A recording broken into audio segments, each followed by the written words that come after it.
Well, hello and welcome again to Principles of Accounting 1. I am your host, Dr. B. Throughout the next 8 weeks here in the fall 2022 semester, we will be discussing all things accounting. I will do my absolute best to convey and relate everything about accounting to your lives, right? To make it understandable. That's so important to me and so important to you. So, so I will do my absolute best to do that. I want to quickly talk about this course. This is an 8-week course. It's about half the normal length of a semester. Okay, semester is 16 weeks. This class is 8 weeks. Principles of Accounting 2 starts in October and goes for the second 8 weeks. So if you have not yet registered for that course and you'd like to, please make sure you do that as soon as possible because the registration period does close soon. Yeah. And so if you want to take that with me, I'll be teaching it. This course meets every Tuesday from 11 to 1:30. Okay. Yes, I believe, and correct me if I'm wrong, I think it's a Tuesday, Thursday class. We will normally only meet on Tuesdays. Normally, we will only meet on Tuesdays. Now, here's why. Uh, every week, we cover about 2 chapters, roughly. Okay, sometimes just one. Most of the time, it'll be 2 each week. It's 8 weeks, remember? 8-week course. So that means we got to get through 14 chapters. How do we do that? 2 chapters a week. Okay. They're not very long. They're not very long chapters. And the way I've designed this course will help you to apply what you're learning right away.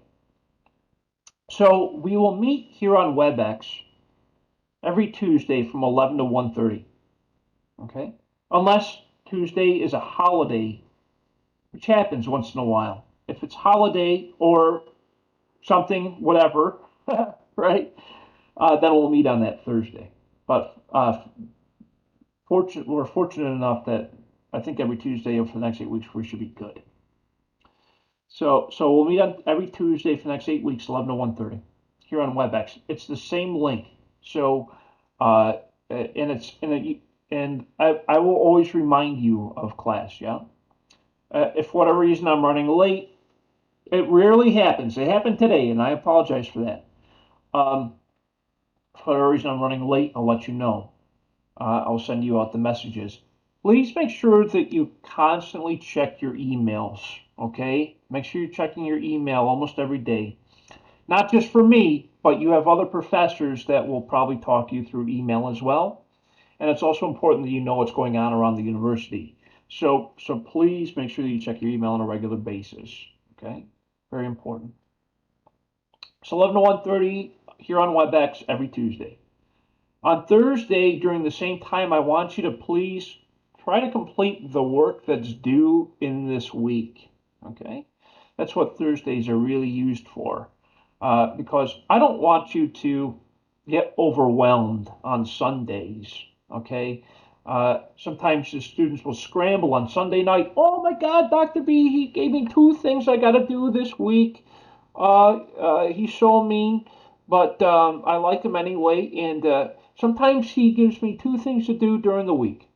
That's what I hear my students say. I said, well, we have 2 chapters every week, so there's 2 things every week. That's the way it works.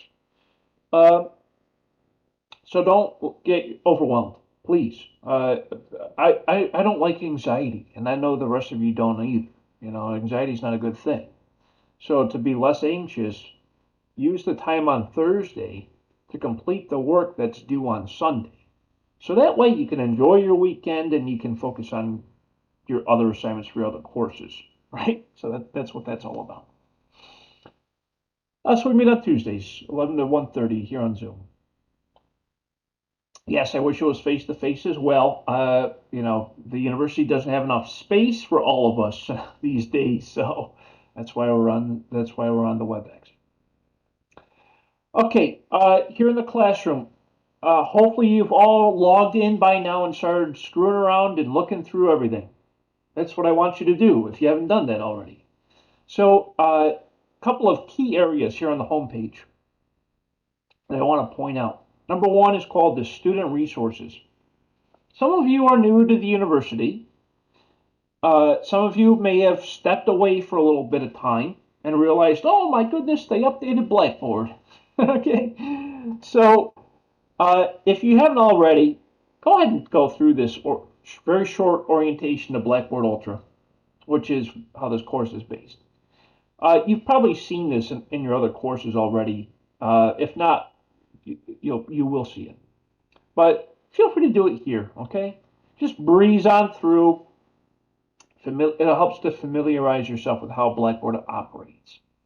So that's area of importance number one. The other stuff is nice to know stuff like the services. Oh, who do I call for this? Who do I call for that? Or where do I go for this? Where do I go for that? You'll be able to find that here in the services area.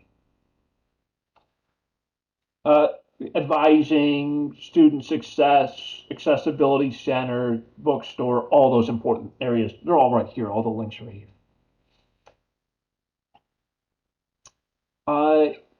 So that's the student resources.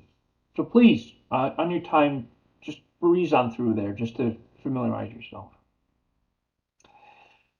Second area of importance. It says start here for a reason. I want you to start there. Okay. Now, I'm not going to go through all this stuff with you guys. Y'all can read. Okay. Yeah, absolutely you can. There's a nice welcome message. There's a netiquette thing. Course overview, course objectives, syllabus, faculty information, technical requirements, course expectations. All very important things. Yes, absolutely. I want to call your attention to, we'll say, three very important parts of information. First is going to be the syllabus. The syllabus, oh my goodness, the syllabus, yeah. Okay, syllabus. It's updated even, can you believe it? Okay, the syllabus, very, very important, the syllabus. Well, I thought it was is it 130 or 150? 130 or 150, who knows? Is it 130 or 150 that we end? It's one of those two, right? I'll double check. Nick, which one is it? I thought it was 130. I think you're right. So I apologize. It must have been a typo. I'll fix that on the syllabus. Anyway, so we meet on Tuesdays, here online for our class. The Thursday time is for you to do the work that's due on Sunday night. My email address is right there. My cell phone number is right there. Okay. With this cell phone, if you text me, just tell me who you are, okay? Because I don't respond to numbers I don't know. All right, like the rest of you, right? I don't respond to numbers I don't know. So if you text me, tell me who you are. If you call me, tell me who you are. Leave a message. Okay, I probably won't answer the first time around. Just leave a message. Email is always best for me because the email also goes to my phone. I'll respond, I promise. I'm pretty quick to respond. For those of you who know me, Asia knows me very well, and she'll tell you, oh, you respond pretty quick to emails. True, right? Yes. Thank you, Asia.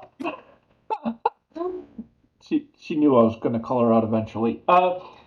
Yeah, I'm pretty quick to respond to emails. So if you run into any problems, questions, or concerns, if it's a question about an assignment, homework, quiz, whatever, just send me a fast email. Also, you can set up office hours with me. Yeah, office hours. Yay, office hours. Mondays, Wednesdays, Fridays, 11 to 3, 10 to 2. Yeah. If those times don't work for y'all, let's say you're at work or you're in class, whatever, just send me an email. Hey, Dr. B, I need to meet with you for a few minutes. and we'll make it work, yeah? And we'll meet on WebEx. Okay, so coming down to syllabus. Let's see. Let's start with course description, I guess.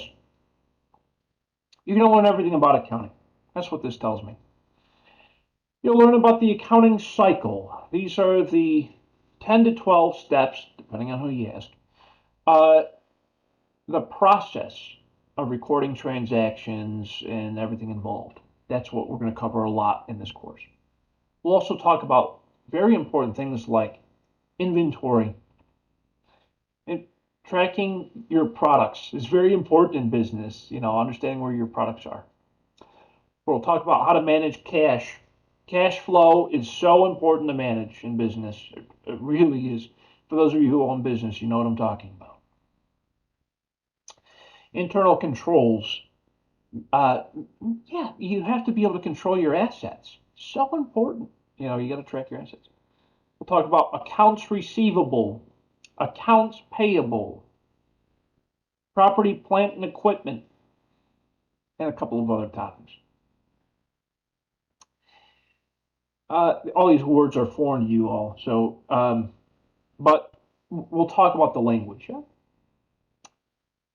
We'll in depth analyze the income statement, balance sheet, statement of cash flows, and the statement of owner's equity. These are the foundations of business and of accounting. So those are all the things we'll talk about in this course. Oh, the textbook. Okay. How did the bookstore do this time around? Do you all have the textbook or access to the textbook? Who does not have access to the textbook? Have y'all tried? Yeah, I could get it off the link off of your course. You got it? Okay, Mm-hmm. that's good. I like that. That's a good thing. The bookstore's finally getting stuff right, y'all. This is amazing. Okay, great. If for whatever reason you're having trouble accessing the textbook, please let me know. Please let me know right away. So that way, because what I'll do is we'll get you the book. Okay? Because you need to have the book. So it, I mean, you need it. You need it, right? The textbook. So please, if you're having trouble getting the textbook, please let me know right away so I can get that fixed for you. Uh, the course structure. Okay, this is fun. The course structure. In this course, we have the following things. There are 3 discussion boards. Oh, Dr. B, what are you doing to me? Discussion boards! Oh, I hate discussion boards. What are you doing to me? There's 3 of them. I'm sorry. I want you all to interact with each other. Okay, I'm trying to create a sense of community here. It's a community college, isn't it? Come on, I'm trying to create a sense of community. So there's 3 discussion boards. Each discussion board is worth 5 points each, for a total of 15 points. Now, here's what you really need to understand.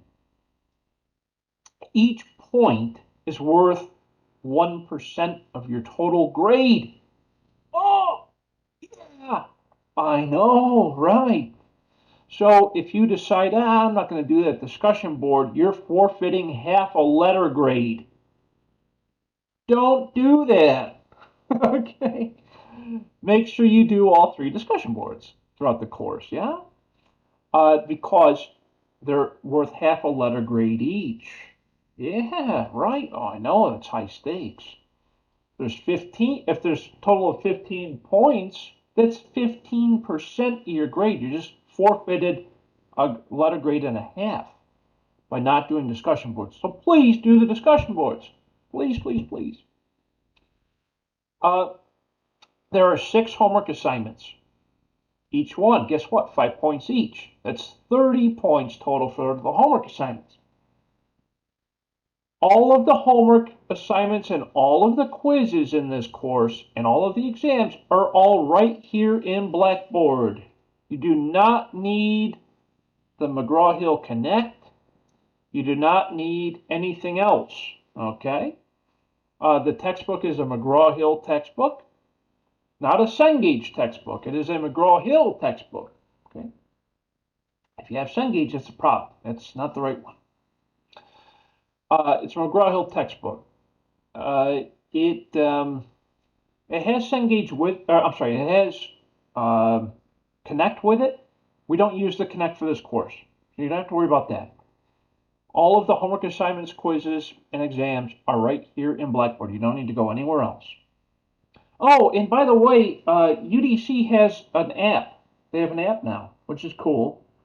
So the UDC app that you get on your phone has Blackboard on there. So all you got to do is navigate to it, and you can do the whole course on your phone if you really wanted to. I don't recommend that, but you could do it if you really wanted to. The homework assignments and quizzes. You get 2 attempts on each one. Yeah, right? Isn't that cool? So 2 attempts on each homework assignment, 2 attempts on each quiz. What that means is I will accept the higher of the 2 grades into the grade book. Yeah, how about that? That's awesome. Not so much for the midterm or the final, that's just one shot. But for the homework assignments and quizzes, 2 attempts. So I'm hooking you up there. And I recommend that you take both attempts because in accounting, the best way to learn accounting is by practicing it. Once you start practicing something, you get really good at it, right? And that's how you learn it, is by doing it, by practicing it. And so that's why I allow 2 attempts on homework assignments and quizzes. You need a C or a higher to pass the course. You know, the midterm exam is worth 10 points. The final exam is worth 10 points. None of this stuff is timed. I don't do timers, okay? That stuff gives me anxiety. I don't like timers. That gives me anxiety, okay? So no timers. Don't worry about stuff like that. Any questions so far? We're doing all right, yeah? Straightforward, hopefully? Okay. Awesome. Thank you, Christian. Appreciate that. Okay, and then how's the course laid out? So as I'll show you on the home page, there are 4 modules. Each module has 2 weeks in each module. Weeks 1 and 2 are in module 1, 3 and 4 in module 2, 5 and 6 in module 3, 7 and 8 in module 4.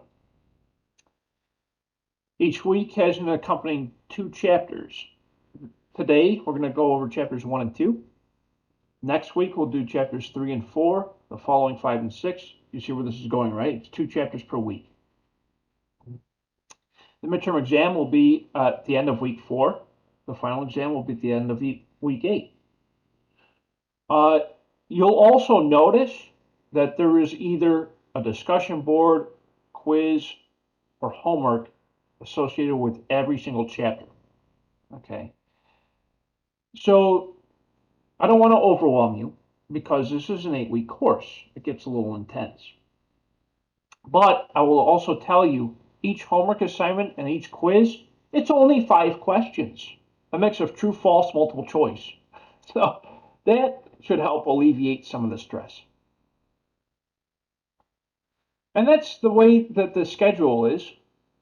So please, when you get a chance, click on the start here, read through all that wonderful stuff. The faculty information, again, it has my cell phone number, my email address, office hours. The office hours location, it's on WebEx, and it's through a link, okay? Well, check this out. So in the classroom, you're going to see a button that says, oh my God, it says office hours. So I click on office hours, and you can schedule a 30-minute session with yours truly. Okay, it's real straightforward. You click on that, you click on the date you want to meet with me. Again, office hours, Monday, Wednesday, Friday.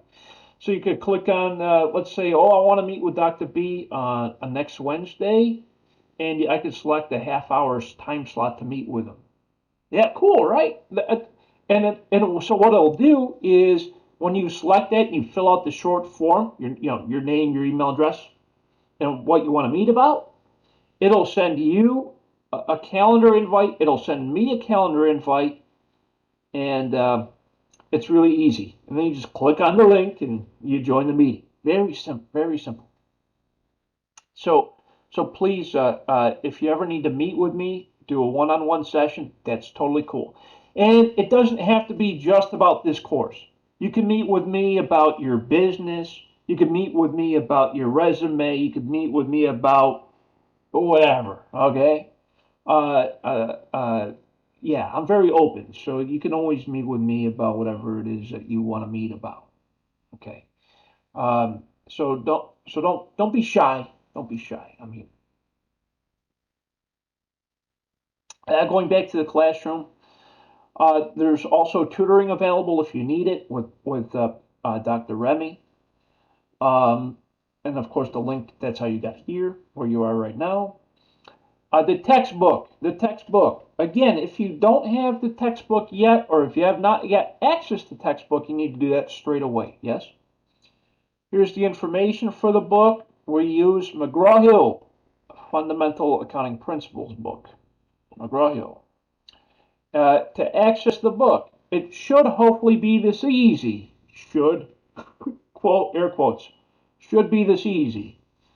You click on this one here, Brightwave Course Material. You click on this guy. It should bring you to the book. Hopefully. If it doesn't, that's a problem and you need to tell me. Okay, so that way I can get you in touch with the bookstore manager to get that resolved immediately. Clear? Hopefully this all works for y'all. Again, if it gives you trouble, you let me know. Okay, that's the book. Now, the rest of the classroom. A couple of key components. Some of you just told me when we were doing our introductions, you're accounting major. So if you're interested, I created this cute little thing for accounting majors for internships and career paths and that type of stuff. So check that out on your leisure. For those of you who are not accounting majors, which are the majority of you, we also have, this is so important, this one right here, practice by exercise by topic. I'll try to clean this up a little bit more, but I found that the more that you practice things, especially in accounting, the better you get at it. And so for this first week, I want you to try this one out. It's called the accounting equation. It's basically it's an interactive Excel document, and when you open these up, just download them, yeah. When you open these up, it does this. It's pretty cool. I'll show you. So it looks like this. Something's wrong with the view. Oh, can't believe it. Looks like this. You can do like these drop downs, yeah. So, and it'll tell you if it's wrong, if it's right. It'll turn green if it's right, red if it's wrong. Yeah. Nice, simple way to practice real quick. You know, nice hands-on experiment, etc. So just think about it, but it's there for you for your practice. That's why it's called practice exercise. Yep. Not graded. That area is not graded. It's just there to help you to understand the content. And then where are we today? Module 1, week 1. When you open each week, it'll open up like this, okay? Everything's very simply organized. It'll say Chapter 1.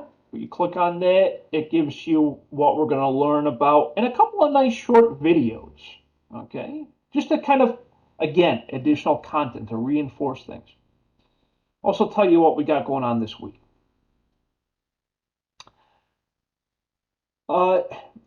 The introductions, some of you have already started doing that. Thank you so much. The Chapter 1 PowerPoint, which is what we're about to go over. So if you want to download those and follow along, you can find those under Module 1, Week 1, Chapter 1 PowerPoint. And then what will be due this Sunday night to go along with this chapter is the Chapter 1 quiz. So again, and everything's right here in Blackboard. You don't have to go outside of Blackboard to get this stuff. It's all right there. So let's go ahead and get started. Let's start talking about accounting. Let's talk about what is accounting, why do I need to know it, all that important stuff. So as we had talked about when we were introducing each other, accounting is in every single business. Small businesses, medium, large, private, public, not-for-profit, for-profit, it doesn't matter. They all have accounting. Government agencies, guess what? They have accounting departments. You name it, they have accounting departments. Okay, I promise you. It's in everything that we do in business. It's such an important area of business to understand because this is how you will know if your business is making a profit or not. This is how you'll know how to effectively manage your business. Yeah? That's why accounting is so important. So let's talk about the purpose and importance. Everything starts with a transaction. A transaction is I'm going to put this simply. A transaction is an exchange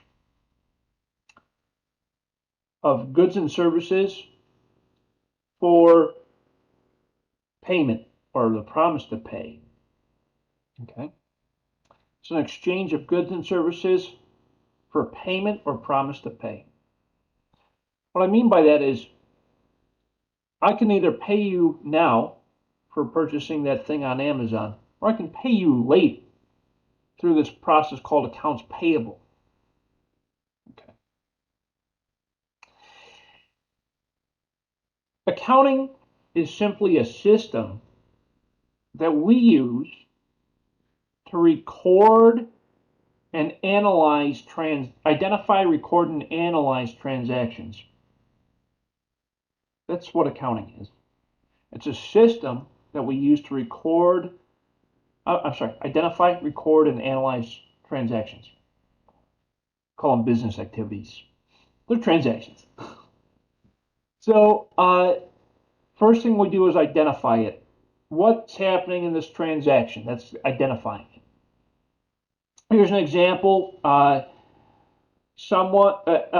Apple Store is selling an iPhone. That's what's going on. We have identified that. We record the transaction at the time it occurs. That part's important, right? We record the transaction at the time it occurs. What I mean by that is I can't record revenue for my business until I've earned it. I earn revenue when the customer has received the good or the service. Okay, and I'll break that down a little bit further here soon. Well, I record the transaction. Apple has given the iPhone to you, the customer, and Apple has received cash from you. We record that transaction, okay, through a process called debits and credits. And we're going to talk about that in very detail throughout this course, debits and credits. And then once I've recorded the transaction, I then analyze it, I communicate it, prepare, analyze, and interpret the transaction. What I do there is I record that transaction onto what we call the income statement through a process called journaling, where We do a journal entry for the transaction, which finds its way onto the income statement. It also affects the balance sheet because inventory is on the balance sheet. And so I can generate my financial statements based off of the transactions that have been recorded. That's how financial statements are made, is they're based off of the the transactions that have been recorded. So that's why accounting is important.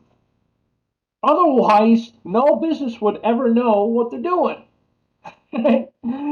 That's just the nature of business, right? So that's why accounting is so important. We are identifying, recording, and analyzing business transactions. That's what accounting does. A business wouldn't know if they're successful or not if this process didn't occur.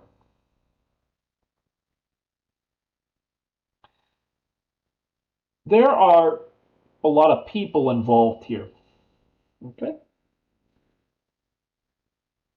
In accounting, I've said this one in the introduction when we started doing our introductions. Accounting is defined as the language of business. Okay. And the reason for that is we use accounting information to talk to or communicate information to the people involved. That's why it's the language of business. And that information is used by internal users and external users to make decisions. Okay. First, I want to talk about external users of information. External users are the users outside of the company. Outside of the company. That's what external means. External users are users outside of the company. These are customers, okay? These are lenders, the banks. The banks need to know how well the company is doing in order to understand if they should issue them a loan or not. External auditors. External auditors are individual auditing companies that go into these companies to audit their information. What I mean by that is external auditors go into the company to verify that the financial information, the accounting information, is accurate. That's what auditors do. They go in to verify that things are true and accurate and transparent. Shareholders are individuals that hold shares of stock of the company. Those are shareholders. They purchase the stock from the stock exchange or through a brokerage. They'll purchase shares of Amazon stock and Walmart stock and whoever, right? All the publicly traded companies, they have shares of stock that individuals can purchase on the open stock exchanges. Those people are called shareholders when they buy and hold shares of stock. And the reason why they do that is because they're investing in that company, right? Through purchasing shares of stock. They need to know how well the company is doing based off the accounting information to understand if their investment's a good investment or not.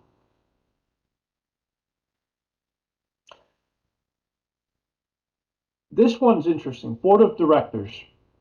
The Board of Directors they are external users. Here's why. Because I can already hear you. Dr. B, I thought the Board of Directors were part of the company. Well, technically, kind of. What I mean by that is the board of directors is there to govern the company externally. Okay? The board of directors is independent, and what they do is they're responsible for telling the CEO of the company what the external users want the CEO to do with the company in terms of guiding it. That's what the board of directors does. That's why they're external. Because they don't work directly for the company. The CEO actually reports to the board of directors, which is outside the company, for guidance. Regulators. These are government agencies like the IRS. These also include people like the Financial Accounting Standards Board, the International Financial Reporting Standards Board. These could be, I already said the IRS, the other government agencies, right, that govern the laws. Those are all regulators. And of course, customers. Customers purchase goods and services from the company. They're external, but they're also interested in understanding the financial statements because they don't like to shop at places that don't manage the place well, right? So that part's always interesting.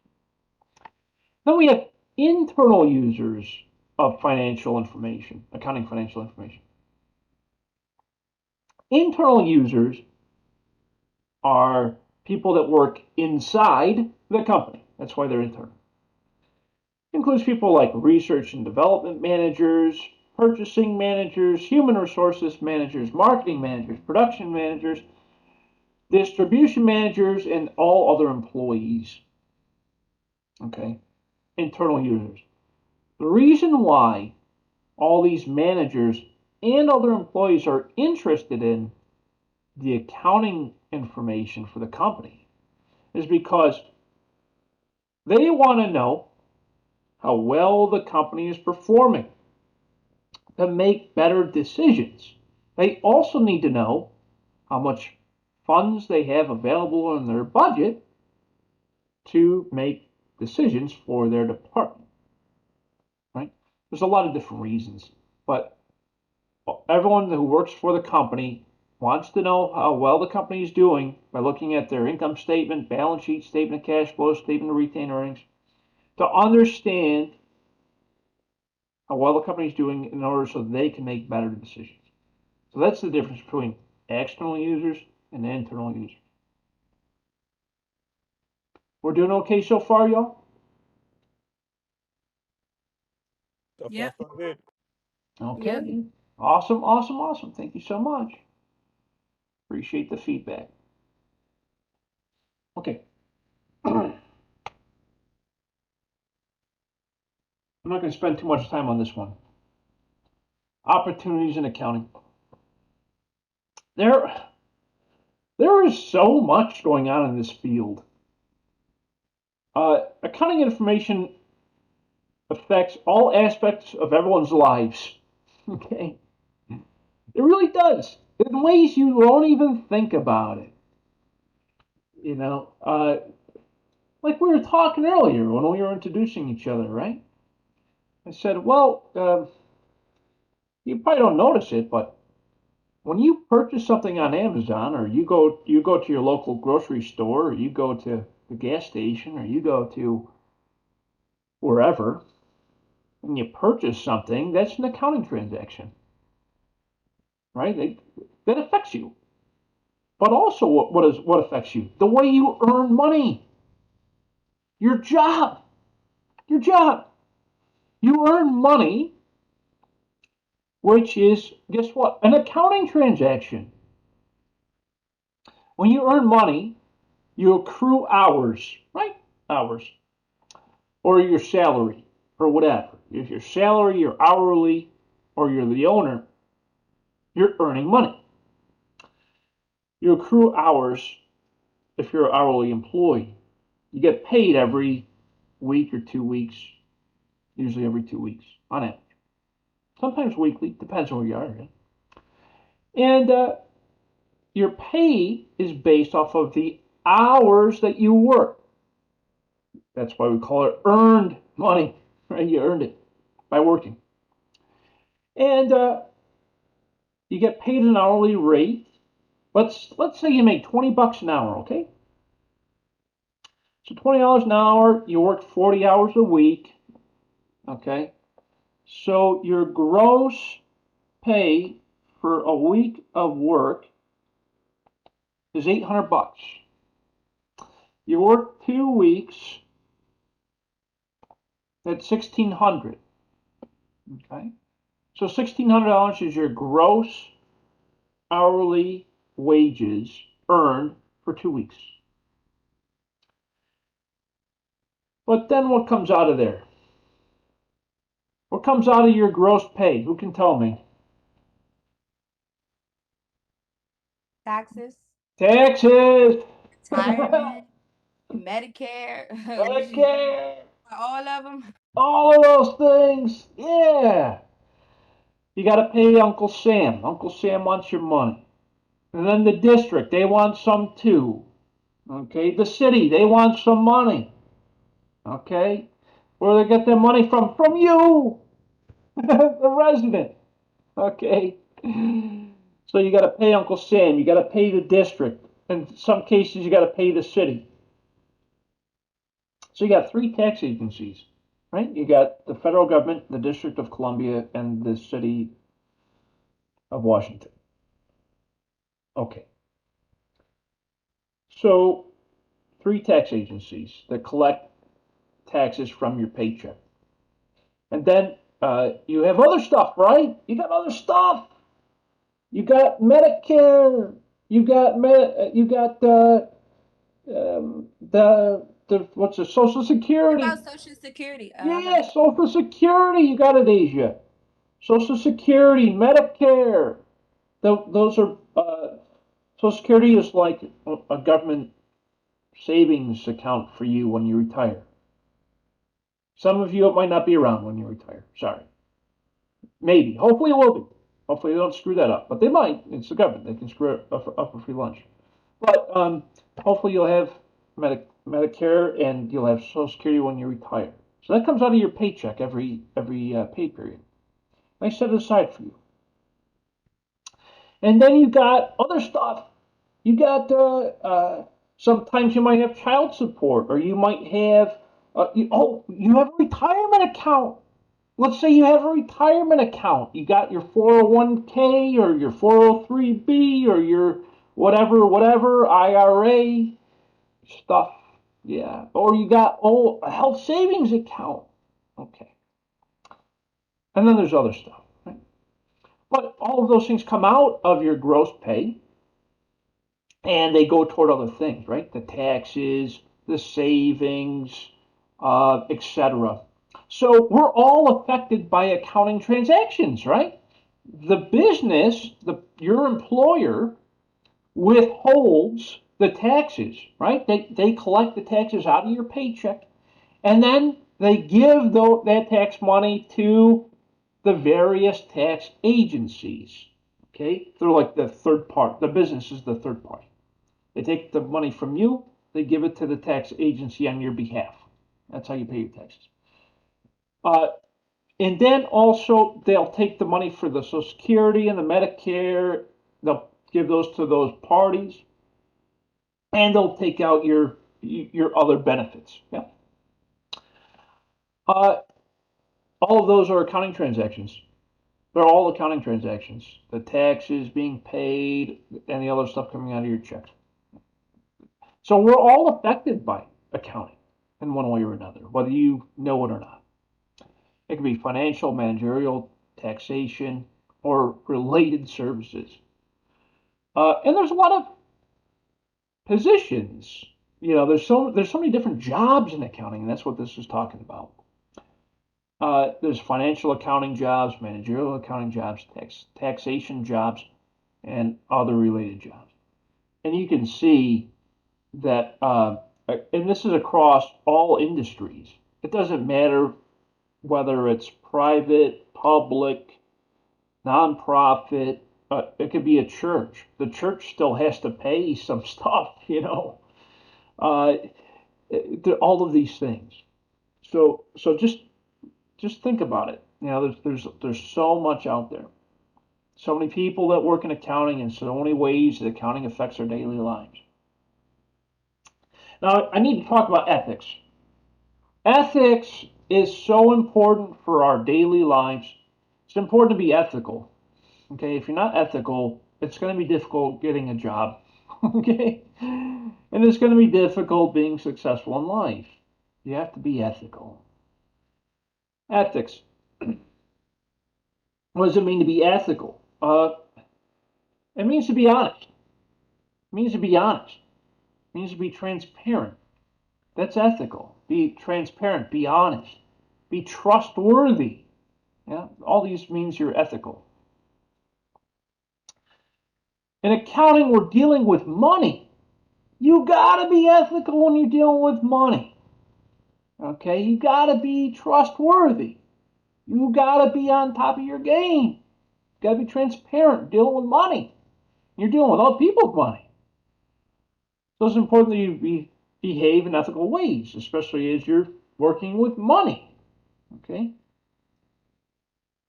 So that's what I have to say about being ethical. There are individuals that might behave unethically. And that happens for various reasons. Sometimes there's pressure. Yeah, there's pressure. There's pressure at home. I got to pay the mortgage. How am I going to pay the mortgage? I'm not making enough. Well, maybe I'll skim a little off the top. Maybe I'll punch that time card twice. Maybe I'll forget to punch out and then come back and punch out later. That's not ethical to do that, by the way. It's also illegal and immoral. It's called fraud. So don't do that. There are people that seek those things out. You will be found. Promise. You might get audited by an auditor. Okay, they'll find out what's going on. I promise. The IRS might find out. Yeah. So, as you're making decisions, please make sure that you're making those ethically. Do the right things. Think about what it is that you're doing. Okay, and do your best to stay away from unethical behavior. One of the things I mentioned was the word fraud. Uh, there's a lot of pressure. That's why people commit fraud. Okay. These three things need to happen for fraud to exist. There needs to be an opportunity to commit the fraud. It's like, oh well, I know that Jim doesn't always lock up that safe at night, right?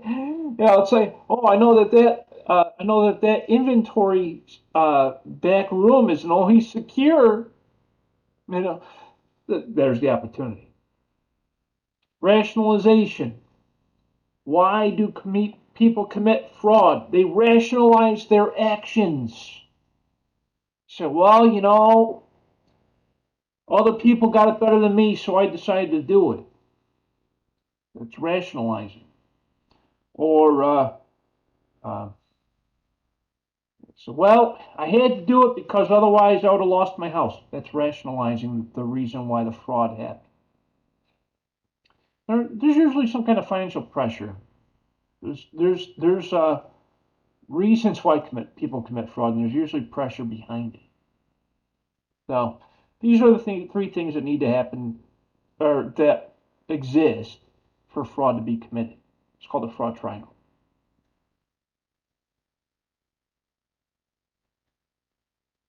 In order to help to prevent fraud, and also in order to help the public from being defrauded, in 2002, Congress passed what they call the Sarbanes-Oxley Act. This act aims to provide transparency for investors, transparency for stockholders, transparency for the public, transparency for the government. Okay. The Sarbanes-Oxley Act of 2002 helps to prevent fraud from happening. That's why it exists. What this act did is it requires a system of internal controls to be used in every company that's publicly traded. That set of internal controls usually includes an annual audit of the financial statements by an auditing firm, external firm. Okay? And of course, if people don't comply with Sarbanes-Oxley Act, there's usually civil and criminal penalties involved. A couple of things have happened in the past years, like the Enron case, which I'm sure everyone has heard about by now, especially if you're a business student, you've probably heard about it. Or Health South, or there's so many different cases out there where companies defrauded their investors, and people went to jail. People went to they were murdered, or they committed suicide, or whatever the case was, because of what happened, right? All the pressures.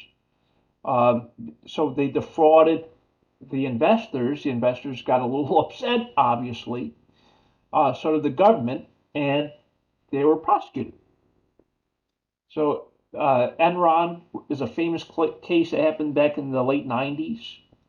Health South was another case that happened in the early to mid 90s. There's a bunch of other ones, but and that's why the act was created in the first place, was to prevent stuff like that from happening again. Now later on, in around 2008, the Dodd-Frank Act was passed. So Dodd-Frank, around 2007, 2008, 2009, the United States experienced a financial collapse. Okay? And the collapse was driven by a couple of things. The housing market got all messed up because people got greedy. Okay?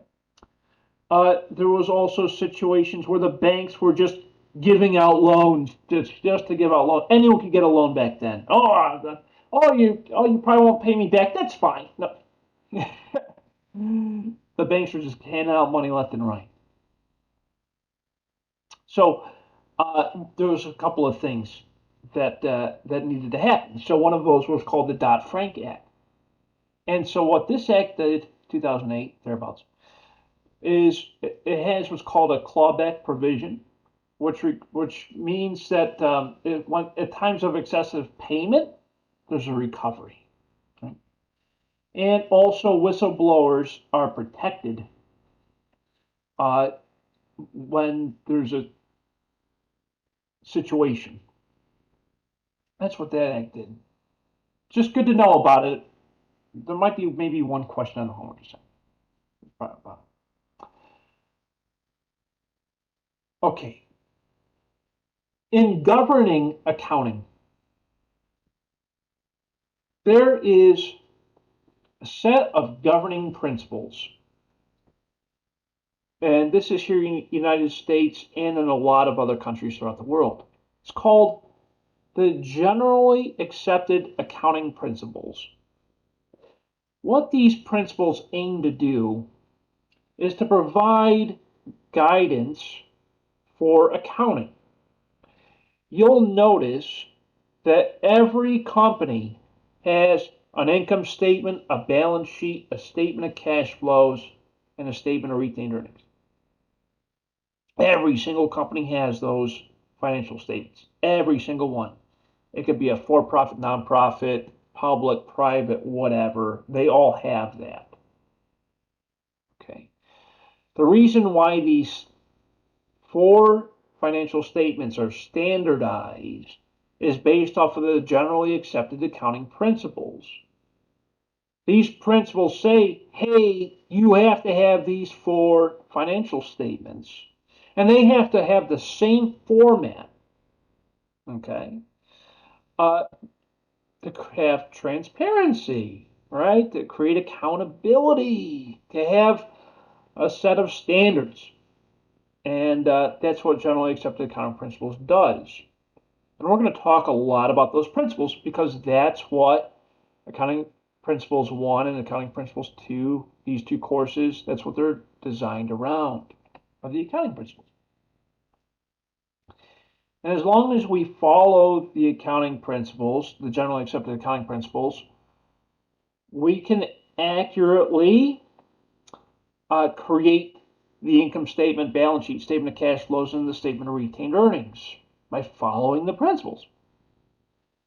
It helps to create information that's reliable, people trust the information that's relevant, it's information that we need to make decisions, and information that is comparable. The income statement, balance sheet, statement of cash flow, statement of retained earnings, I can compare that information to other organizations to see how well I'm doing. So reliable, relevant, and comparable are the three elements that are in every single generally accepted accounting principle.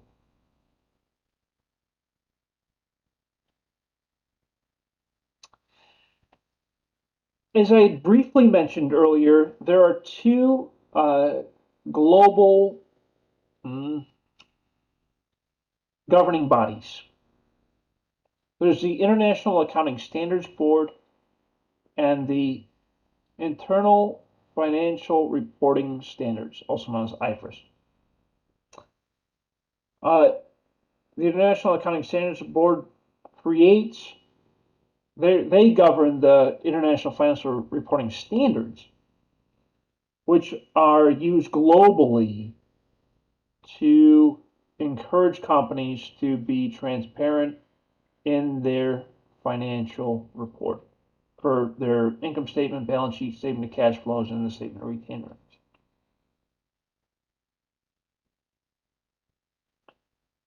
And this is the framework that the Financial Accounting Standards Board utilizes. And within this framework, we have a few principles. We have the objectives at the very top. This is what we hope to earn, or this is the outcome, the desired outcome. And that outcome is to provide clear financial records of the income statement, balance sheet, statement of cash flow, statement of retained earnings to investors, creditors, and other users. There are characteristics that they have, which means that they're relevant, reliable, and comparable. And each financial statement has certain items in each one. We'll talk a lot about that here soon. And the accounting information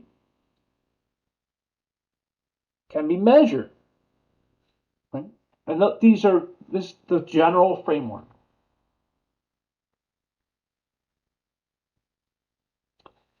Here in the United States, we use the generally accepted accounting principles. There are four primary principles here. Measurement principle, the full disclosure principle, revenue recognition principle, expense recognition principle. Those are the four primary principles.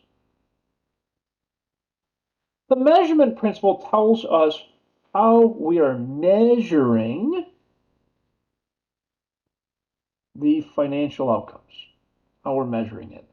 We measure ours in US dollars here in the United States. That's a measurement, is the US dollar. Full disclosure means that my financial statements that I'm disclosing to the public, to the government agencies, to the investors, I'm disclosing all of my financial statements. The income statement, balance sheet, statement of cash flow, statement of retained earnings, and all of the notes that accompany those financial statements. That's what we call full disclosure. The revenue recognition principle tells me when I need to recognize revenue. When I need to recognize revenue. I recognize revenue at the time that it's earned, not necessarily the time it's received. Those are two different things. I earn revenue when I've delivered the product or the service to the customer. It's unearned revenue if I receive payment before delivering the product or the service. So that's revenue recognition. It's about when we earn the revenue. And the expense recognition principle tells me when were those expenses incurred, not necessarily paid, but when were they incurred? When did the expense happen? An example of that is I received my electric bill for the month of July. I paid it in August. So I recognize that my expense happened in July because that's when it happened. Therefore, I need to recognize that expense for the month of July, not for the month of August. I paid it in August, but it happened that I consumed that electric in the month of July. So that's expense recognition. We'll talk a lot about those kinds of situations. And there's four primary assumptions. The first is called the going concern. The going concern simply means how long can the business continue to function? That's called the going concern. How long can the business stay in business? Monetary unit, US dollar. The time period, is it a month? Is it a quarter? Semi-annual or annual? Month, quarter, semi-annual, or annual. Those are the four time periods we use in accounting.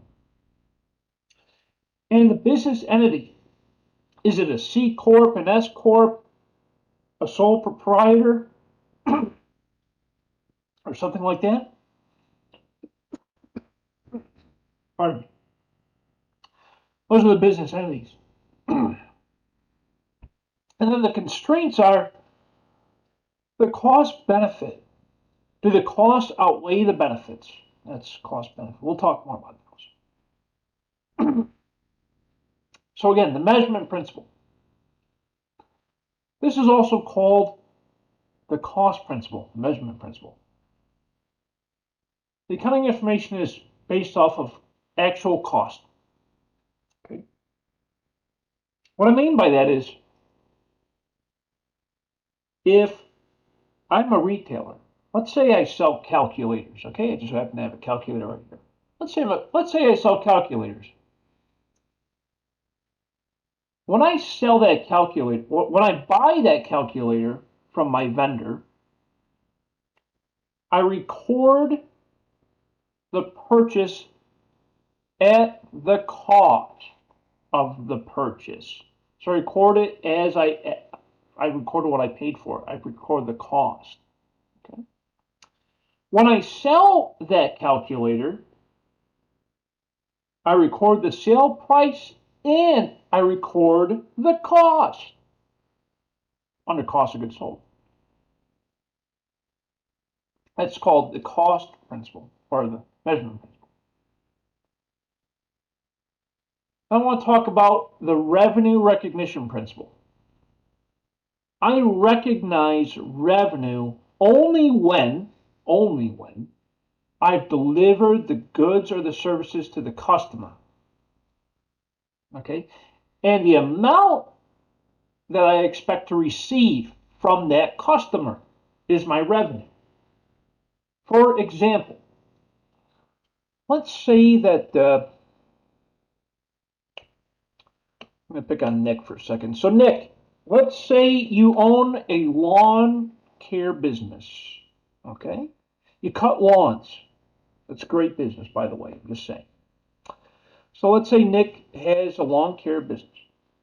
And Nick goes and gets himself a couple of customers.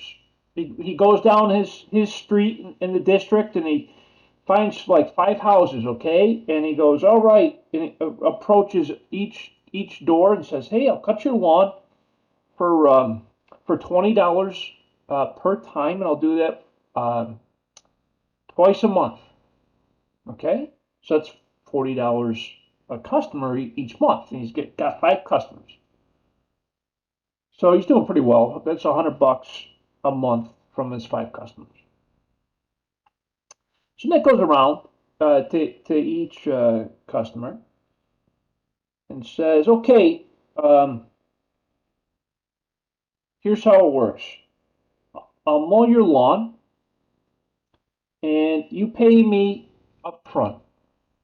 Okay? So they pay Nick $40 a month. Okay? Or I'm sorry. Yeah, $40 a month. It's $20 per mow, right? He's mowing it twice. So $40 a month.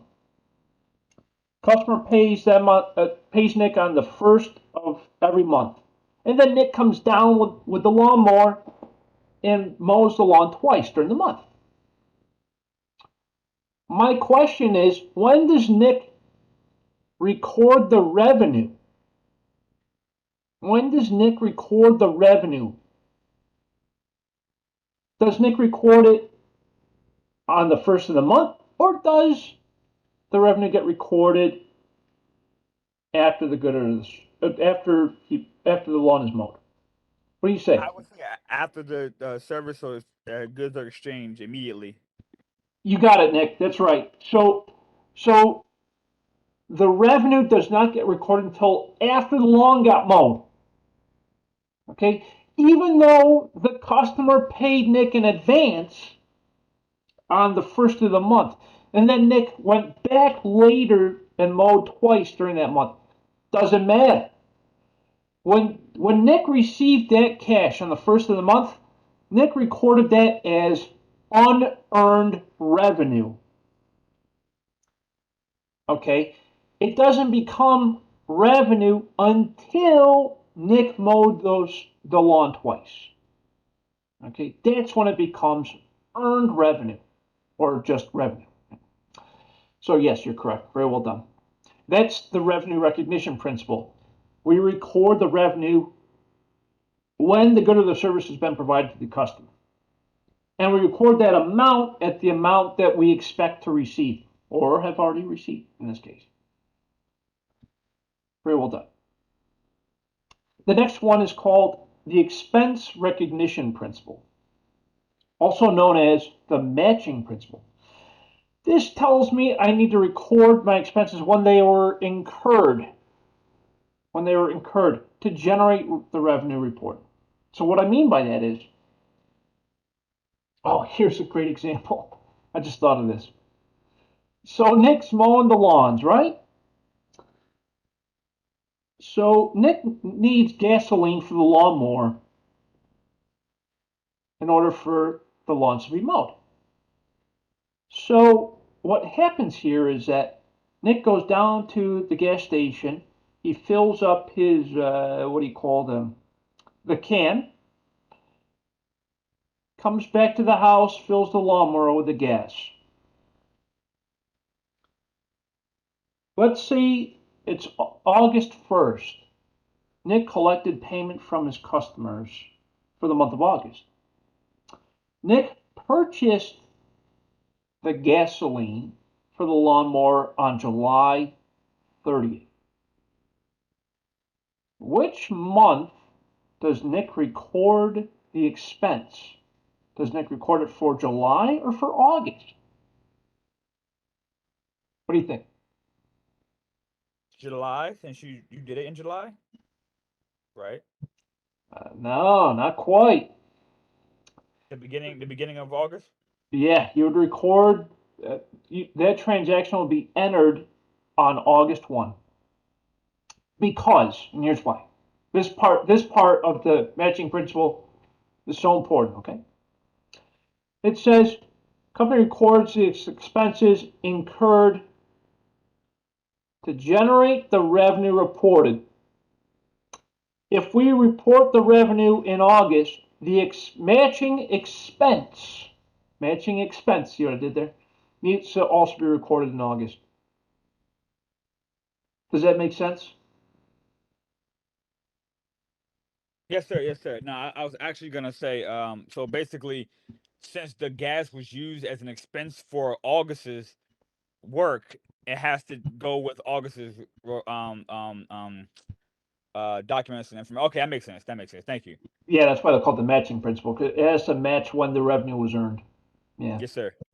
cool. Awesome. Very good. Very good. That's a fun example. I like that one. Yeah. Right? Some of them get tricky. That's why I brought that one up, because that one gets a little tricky. The last principle, last primary principle, is called the full disclosure principle.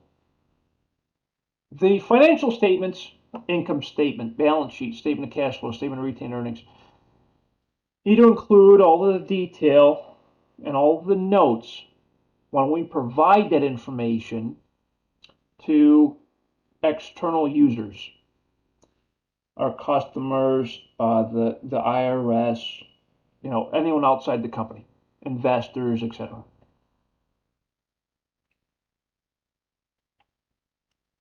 The assumptions that we have are the company will stay in business and keep operating. That's called the going concern.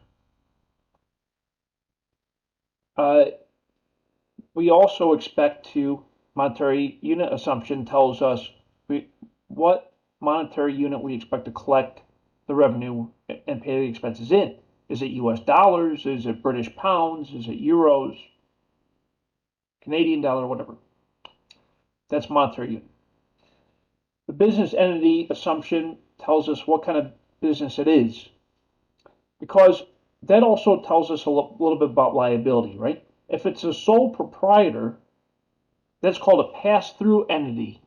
So let's say Omar owns a business, okay, and with Omar's business, Omar has to, if it's a sole proprietorship, that means that Omar's personal taxes and the business taxes, they're the same. That's what a sole proprietor is, right? That's where the business and the person report their taxes on the same form. There are other types of businesses like a C corporation or an S corporation, which treats the business as its own entity. That means it pays its own taxes separate from the owner. That's why the business entity assumption is important.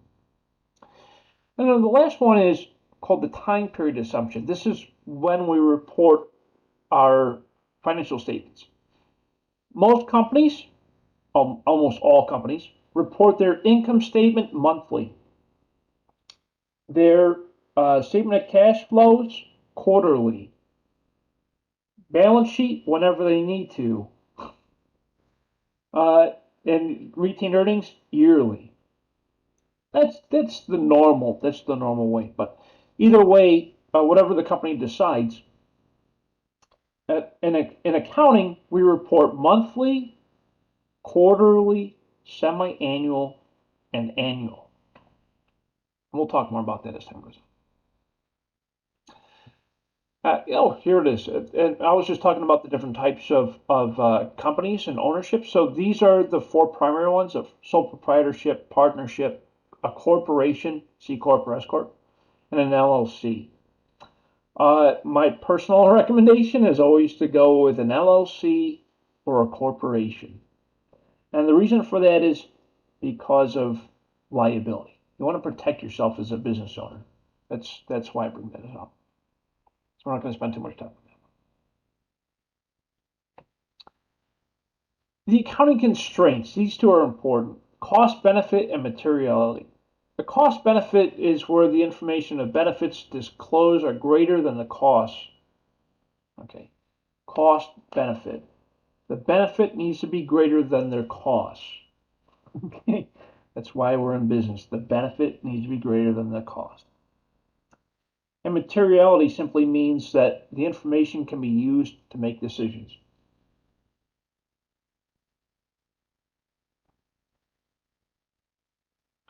Okay, now for the meat and potatoes. This is why you're all here today. This is like the real important stuff. Okay, so please take note of this. The accounting equation. Now don't freak out, math people. I know, math people. I can hear you already crying in the background. Please don't cry. It's okay. We'll get through it together, I promise you. Think of this as a puzzle. Okay, a puzzle. There are 3 parts. I'll think of it as a recipe. I like recipes better than puzzles. Think of it as a recipe. There's 3 parts to this recipe.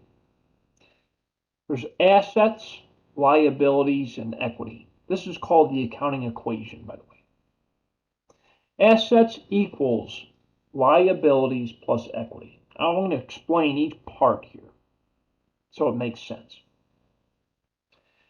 Assets are things that the business owns.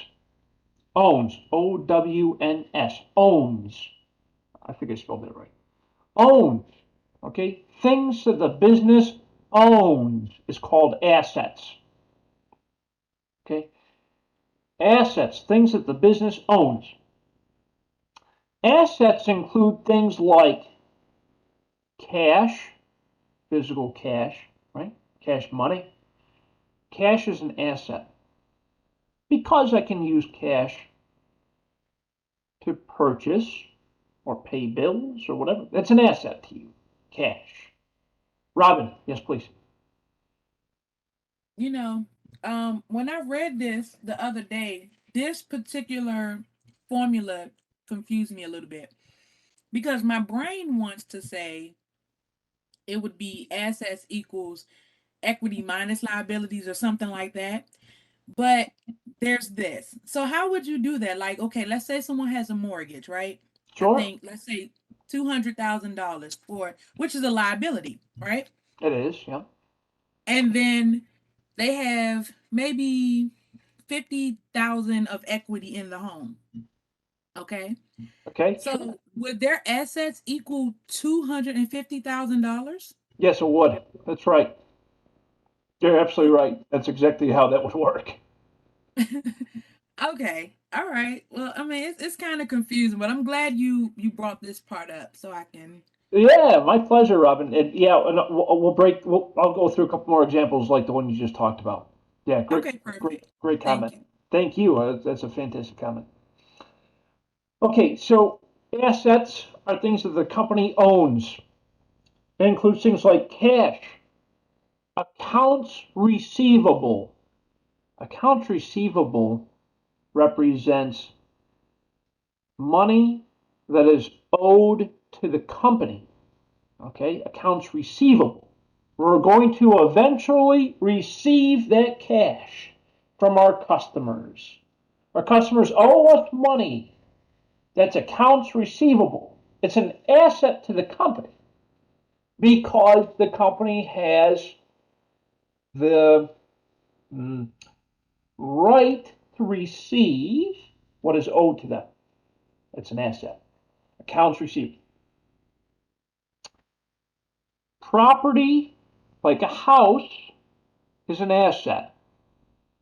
Property, plant, and equipment. We call that PPE. Property, plant, and equipment. Those are also called fixed assets. Fixed assets are property, plant, and equipment. Oh, and I forgot inventory. Inventory is an asset, obviously, of course. So cash, accounts receivable, inventory, property, plant, and equipment. Those are all examples of assets. The company owns them. Okay, owns them. An example of an asset is property, plant, and equipment. Property, that's the physical dirt. Okay, that's the land. Property. Plant, that's the building. Plant is the building. So Robin, in your house example, The land, that's the property. The building, that's the house. They're both assets. They're both assets for the business. They're both assets personally as well, right? And so those assets have value, right? The land has value. The property has value. The plant, the building, the house, has value. And the equipment also has value. Equipment could be like machinery, etc. You know, things like that. In your example, Robin, we got the land, that's the property. Let's say 250,000, right? That's the amount you gave me. So let's use your example. So of the 250,000, we'll say that 100,000 is the land. The land is worth 100,000. Okay. The building, the house, is worth 150,000. Okay. So that's your 250. Now you heard what I said though. I said worth. I said value. Yeah. So here's how it works, Robin. Here's how I want you to think about this. The purchase price for the land and the house is 250,000. The value of the land is 100. The value of the house is 150. That equals your 250,000 for your assets. Okay.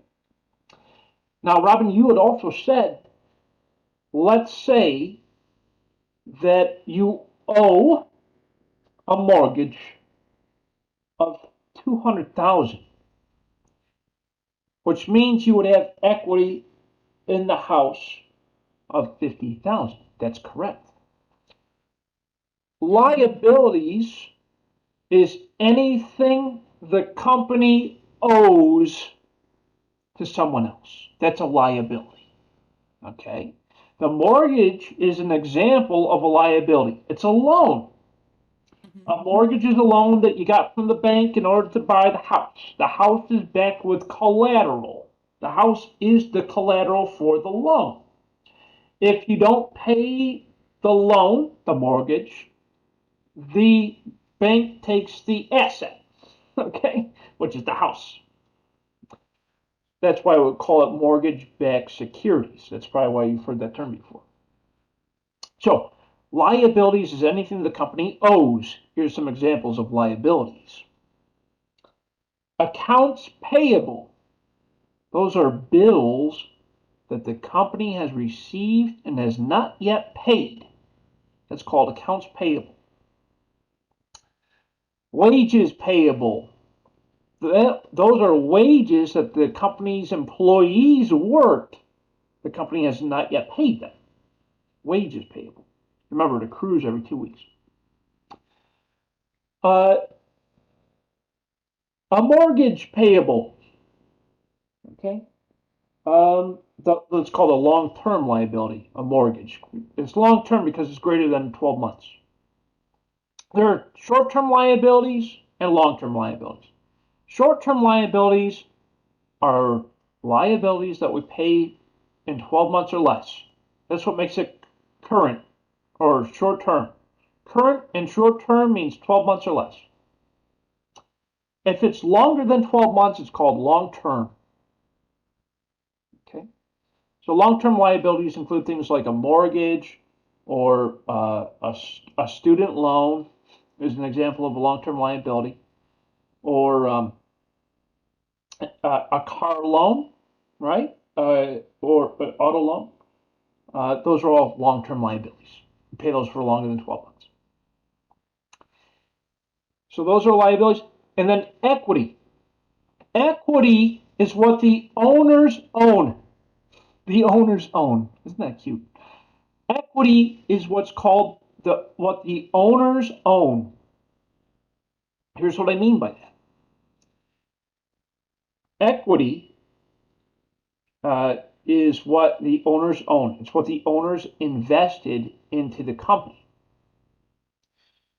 That's what we call owner's capital. It's money that the owner put into the company. Robin, in your example, that $50,000 represents the down payment on the house. Okay, the down payment is the $50,000. And then over time, as the liability goes down, the equity goes up. Because remember, the owner owns the house. So if the owner put down $50,000 in Robin's example, that's putting $50,000 into equity. Now, as the owner pays down the liability using the assets, which is cash, the equity goes up. The accounting equation will always be in balance. Make sense so far? Yes. All right, cool. Thank you, thank you, thank you. Okay, awesome. Now, there's another way to write this accounting equation. The other way to write this accounting equation, let's say we don't know what the equity is. We don't know what equity is. Oh, I don't know what the equity is. You see that equal sign? Well, I can flip that sign. If I don't know what equity is, I could go assets minus liabilities equals equity. Assets minus liabilities equals equity. All I did is I changed the sign. Okay. I do the same thing with equity. Assets minus equity equals liabilities. All I did is I changed the sign to find out which part of the equation is missing. But those are just other ways of rewriting. This is the basis of everything you'll learn in accounting. Assets equals liabilities plus equity. And I'll show you so many different ways how that equation balances out. Here's another example. Let's say you bought a car. Okay, you bought a car. The car's worth $20,000. So you record under assets 20,000 car. You put down $5,000 for the car. So under equity, you put 5,000, which means that you have a liability of $15,000 through the form of a car loan, which is a long-term liability. So assets 20,000 equals liability 15 plus equity 5. That's just another of many examples. There's tons of them out there.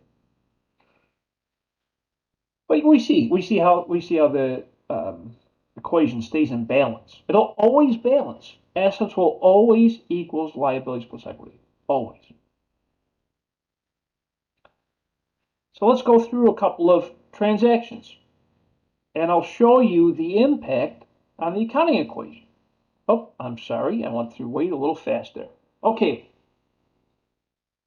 It's not Chase Taylor that did this. This is going to be Lonzo.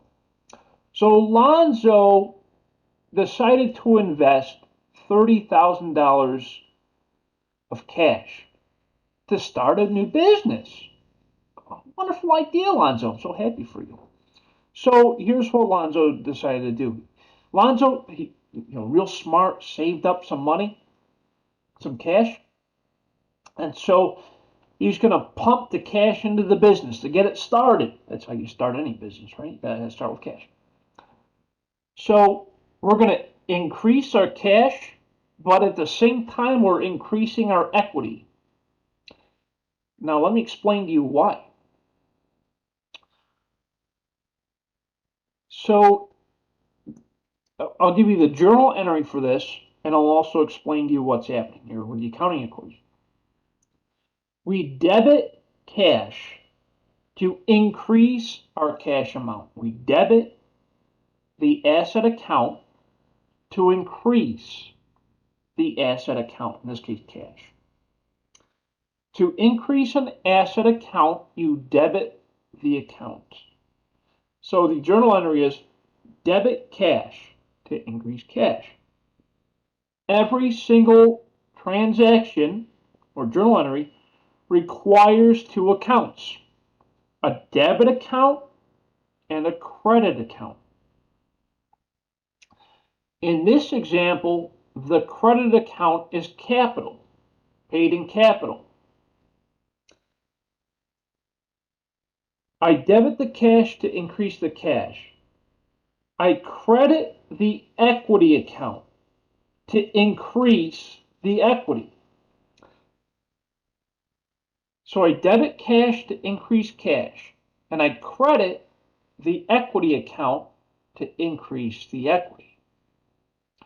What that does is it tells the accounting equation that it's still in balance, and I also have a debit account and a credit account for the transaction. The transactions are what build the accounting equation.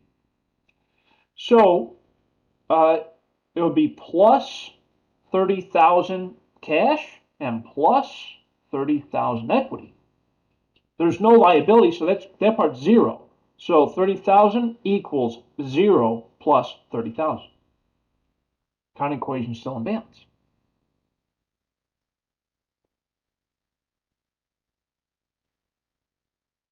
Sorry, I forgot this. That was on the slide. So we can see the accounting equation's in balance. 30,000 cash assets equals 0 liabilities plus 30,000 equity. 30,000 equals 30,000. Here's the second transaction. Our company, Lonzo's new company, needs to purchase supplies. So the supplies cost Lonzo $2,500 in cash. So we got to reduce our cash. But we also increase our supplies. So think of supplies as inventory. Okay? So our supplies in this example, that's inventory. Now, as you know, inventory is an asset, but so is cash. So I can already hear you, oh, Dr. B, we're only affecting asset accounts here. We're reducing our asset, and then we're increasing our asset. We reduce the cash by $2,500, but we increase our inventory by $2,500. So that tells me I'm only affecting the assets. Decrease 2,500, increase 2,500. That's totally fine because the accounting equation is still in balance. It still balances out. Just because I reduce one asset, I can increase a different asset, and it'll still balance out. So that's the second transaction. We're still balanced. The third transaction. Now Lonzo says, hey, listen, I gotta purchase some equipment to keep making inventory. I purchased some inventory, now I need to keep making inventory, so I gotta purchase some equipment to do that. So okay, we purchase equipment. Equipment, as I had mentioned before, is also an asset. The reason why it's an asset is because, remember, I said it's what the company owns. Assets are used in business to help the company to generate revenue. Assets are used in the company to generate revenue. I need machinery to produce more calculators in order to make revenue by selling the calculators. Okay, so I reduce my cash by $26,000 and I increase my equipment by $26,000. Now again, in this example, I'm only affecting two asset accounts. One's going down, one's going up. But remember, the accounting equation is still in balance. See how that works? Still in balance. Fourth transaction. So Lonzo purchased inventory earlier using cash. Now Lonzo's coming back and saying, okay, I need to get some more inventory supplies. But this time, I don't want to use up all my cash. I want to purchase this inventory on account. On account. When you see the word on account or on credit, it means that we're going to use a payable. It means that I'm going to pay that bill later, right? I'm purchasing it on credit. Just like you pay a credit card later on, you pay a bill later on. Think of a line of credit from a vendor the same as you would any other bill. You pay that within 30 days or less. So Alonzo's purchasing it on account or on credit, which means we're using accounts payable. So we increase our supplies, our inventory, which is an asset account, but we're also increasing our accounts payable, which is a liability account. The reason why it's a liability is because the company, we owe that money to someone else. Remember, liabilities are what we owe. Assets are what we own. Liabilities are what we owe.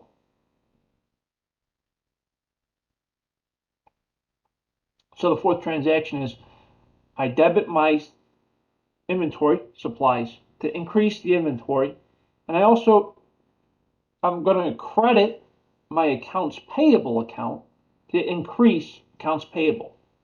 Here's how I want you to think about debits and credits.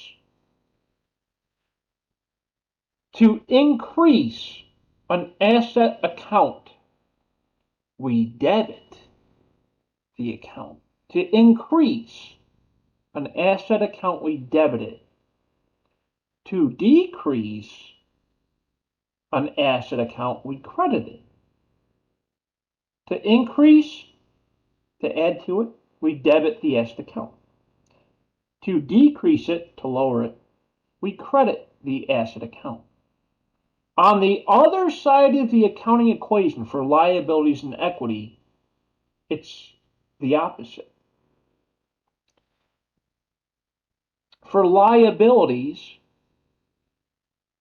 I debit the liability to reduce it.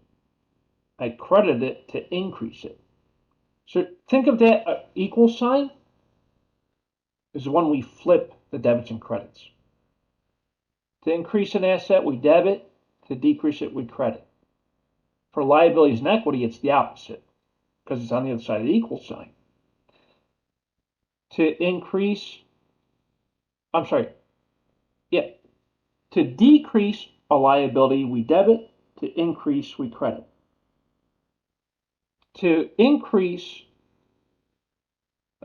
decrease equity, we debit. To increase, we credit. So again, once it's on the other side of the equal sign, we flip it. Don't worry, I'll say that more than once because it's a lot to remember.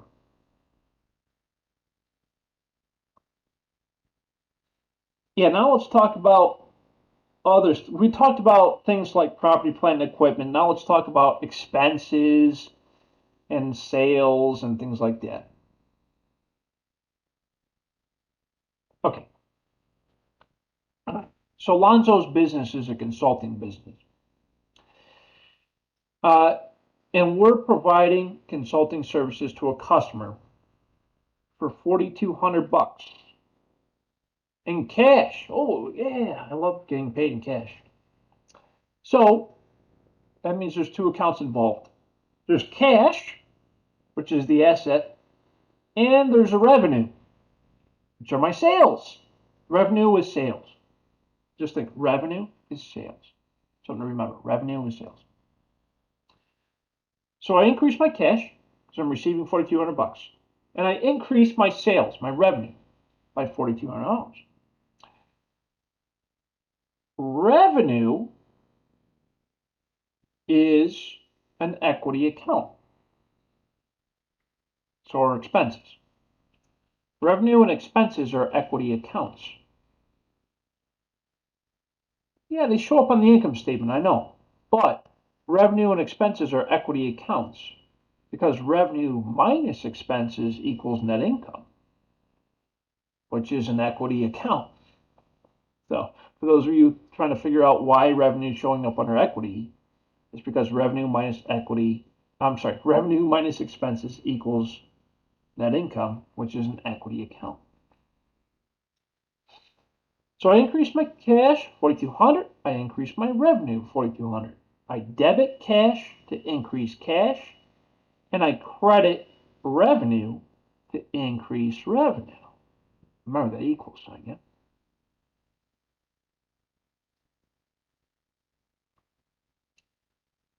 Now I need to pay some stuff.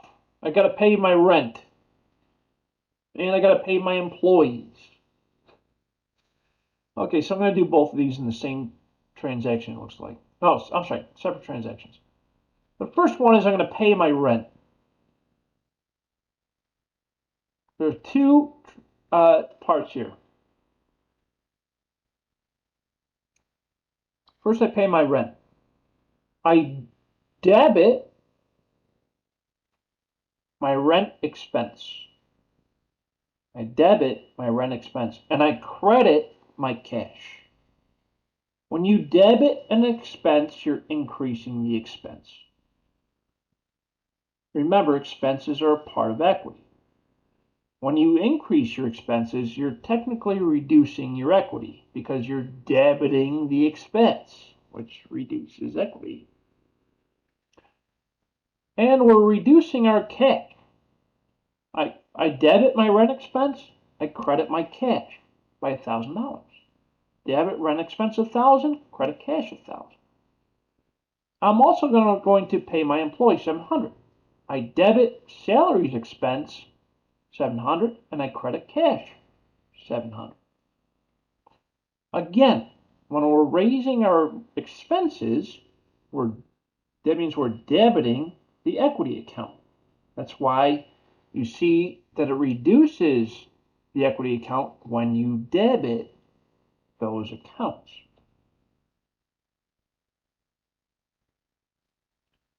And here's how it looks on our accounting equation. Reducing cash, and I'm also reducing equity by increasing the expenses.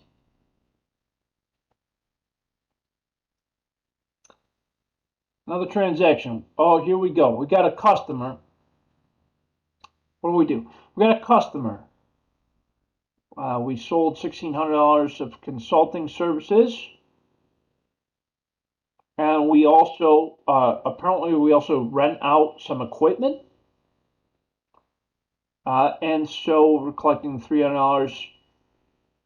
Let's see. What does this say?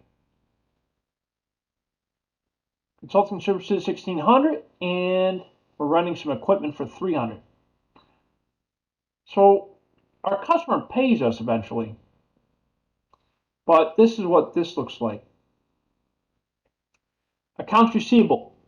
I sold my services. Customer hasn't paid me yet. So customer hasn't paid me yet. I debit accounts receivable to increase the account receivable. I'm eventually going to collect cash from my customer for that receivable, but it hasn't happened yet. So I increase the receivable, and I also increase my sales, my revenue. Yeah, and I'm also renting equipment to that customer, so I increase my rental revenue. You see that there's two revenue accounts, two sales accounts. If your business does more than one thing, let's say you have a business that does both sell stuff out of retail shop and you provide services, you need to have two different revenue accounts. It's important that you track revenue separately. Yeah? The reason for that is because it helps the business, from a management perspective, it helps the business to understand where that revenue is coming from. That's why there's separate accounts. So we debit accounts receivable and we credit our revenue accounts. And the accounting equation is still in balance. We debited our accounts receivable by $1,900 and we credited our two revenue accounts, $1,600 and $300. 1,600 plus 300 equals 19, yes? So we see that the accounting equation is still in balance.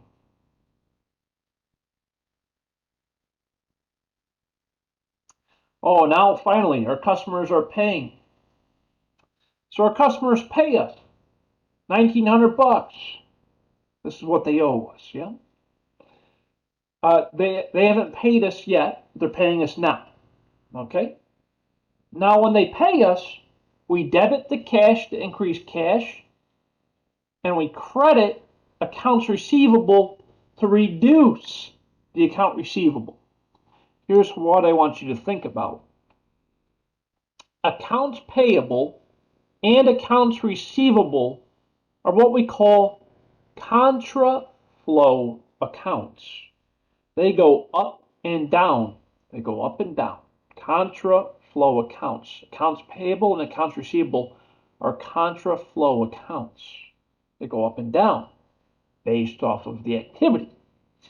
When we sell on account, the account receivable goes up. When we collect for that receivable, accounts receivable goes down. That's why they're called contra flow account. So we're collecting finally from our customer. We debit cash, increase the cash. We credit accounts receivable to reduce that receivable. They're both asset accounts, so they'll only affect the asset side.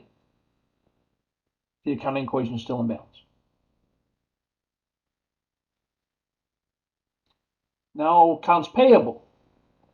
Remember we bought that supplies on account a while back? Well, now we got to pay. We got to pay that bill. So we're going to pay $900.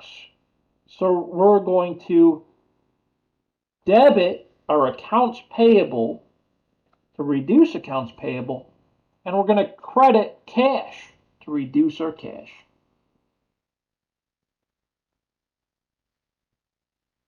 So we're reducing the accounts payable and we're reducing the asset, the cash. Reduction in asset, reduction in liabilities.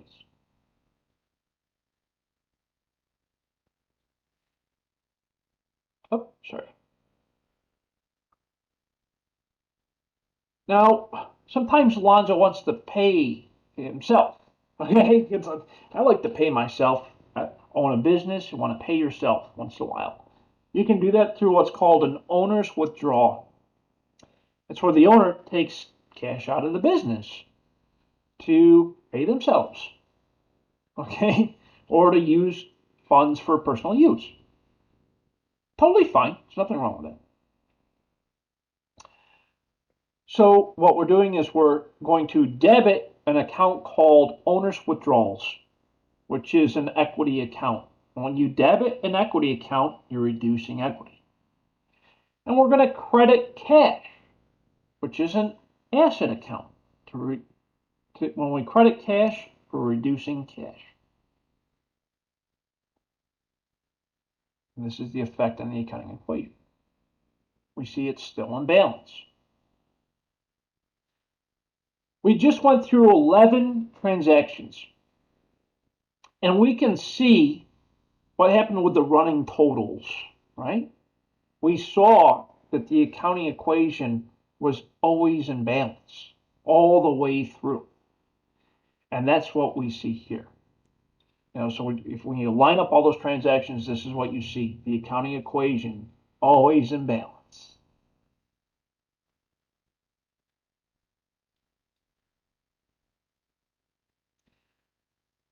So throughout all of those transactions, what happens over time is we are building the financial statements. Yes, please. Question?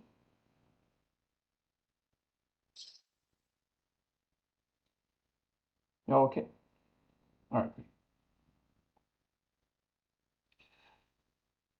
As we go through all those transactions, we're building the income statement, the balance sheet, and the statement of cash flows, and the statement of retained earnings. These financial statements are driven by those transactions. So let me explain the four financial statements I just talked about. The income statement has revenue and expenses on it. Okay? Revenue, as you know, are from sales. Expenses are all of the various expenses that we pay out. So in other words, it shows revenue coming in from our customers, and it shows the expenses going out for our bills. So at the very top of the income statement, you'll see revenue. And they'll say minus, so it's revenue minus cost of goods sold equals gross profit minus all of your expenses, they're all listed out, equals, at the very bottom, net income. Sometimes that net income might be negative. That's not good when that happens. That means you didn't sell enough to cover all of your expenses that month. And when that happens, instead of being net income, it's a net loss for that month. It happens, unfortunately. That's the income statement. Very, very straightforward. The statement of owner's equity, also known as the statement of retained earnings, which is what I call it. Statement of retained earnings. Owner's equity, same thing. The statement of owner's equity represents the changes in equity over time. The equity increases when the owner invests into the company with cash or equipment or whatever, and it goes down when there's withdrawals, etc. We'll talk more about that. The balance sheet represents all of the company's assets on the left side of the balance sheet. And on the right side of the balance sheet, you'll see all of the company's liabilities and equities. And this can be seen at any point in time. And the last one is the statement of cash flows. This represents the cash coming into and out of the business for operating activities, investing activities, and financing activities. It shows the physical flow of cash coming into and out of the business. That's why it's called the statement of cash flows. I'll show you what all of those look like. So on the very top, this is called an income statement. We have the revenues and expenses broken out. It's a very small version of it. And at the very bottom of the income statement, we have what's called net income. Revenue minus cost of goods sold equals gross profit minus your expenses equals net income. The net income flows into the equity, right? The equity. The net income gets added to the equity, right? That's why the statement of owner's equity is sometimes called the statement of retained earnings. It's the net income is retained into the business, kept in the business. Or to retain means to keep in. So that statement of owner's equity is contributions, paid in capital contributions from the owners plus net income minus any withdrawals equals ending balance equity or capital in this case. That capital shows up on the balance sheet as capital under equity. The balance sheet will always have assets on the left side of the balance sheet, and on the right, you'll see your liabilities and equity. You'll notice that total assets equals total liabilities and equity. Accounting equation is always in balance. And that's how the financial statements are linked together. Right? But also the cash. The total cash balance is reflected from the statement of cash flows as the cash balance for that particular point in time. And the statement of cash flows has operating activities coming in and out. Operating means day-to-day operations of the business. Investing activities coming in and out. Investing activities means the purchase or sale of property, plant, and equipment. And financing activities coming in and out. Financing activities represents things like loans, stocks and bonds, and equity investments. Those are all financing activities. And that's how the statement of cash flows looks. Now, in order for us to analyze financial statements, we usually do a few minor computations. We call these ratios. I know, math people, I can hear you already. It's okay. Again, we're just plugging numbers in. No hard math here. Okay? No hard math, I promise you. I promise you, no hard math. You're just plugging the numbers. In business, we need to analyze the financial statements in order to understand the financial health of the company. The quickest and easiest way to do that is to use ratios. One of those many ratios is called the return on assets. And it tells us how much I should be earning based off of the assets I'm using in the company. Basically, it says how well am I using my assets to generate revenue. Return on assets. To calculate that, we take the net income from our income statement at the very bottom, divided by average total assets. I can already hear you, Dr. B, there's no line item that says average total assets. You're right. To find the average of anything, we take the beginning balance assets, the beginning of the year, plus the ending balance for assets at the end of the year, and we divide that amount by 2 to find the average, right? And so that will give you the return on assets amount.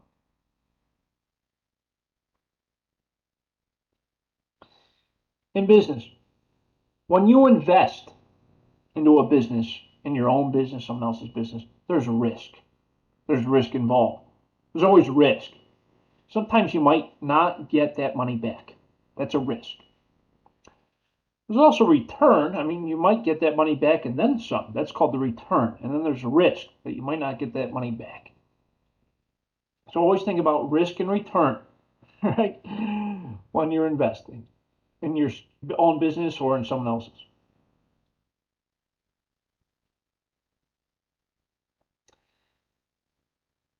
As business grows, we plan everything. We plan for the operations, we plan for investing activities, and we plan for financing activities.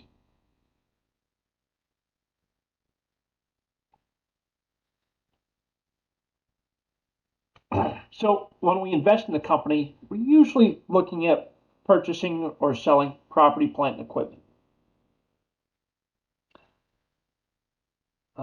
Yeah, that's pretty much that. For financing activities, we're looking at, oh, I'm sorry. How do I get backward on this?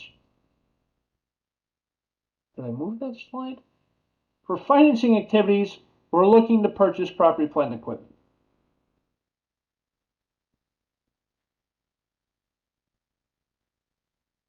For investing activities, we're investing in the company to acquire the resources that we need. For operating activities, we're looking at the day-to-day operations of the business. So, in other words, these three break down what you find on the statement of cash flows. Operating activities, that's the day-to-day operations of the business. Investing activities, that's the investment in the property, plant, and equipment. And financing activities, that's through financing operations to acquire the investments. Now, my friends, is the conclusion of that first chapter. Where are we on time? Oh my goodness, I'm already over. I'm going to go ahead and stop the recording here, and we'll talk briefly.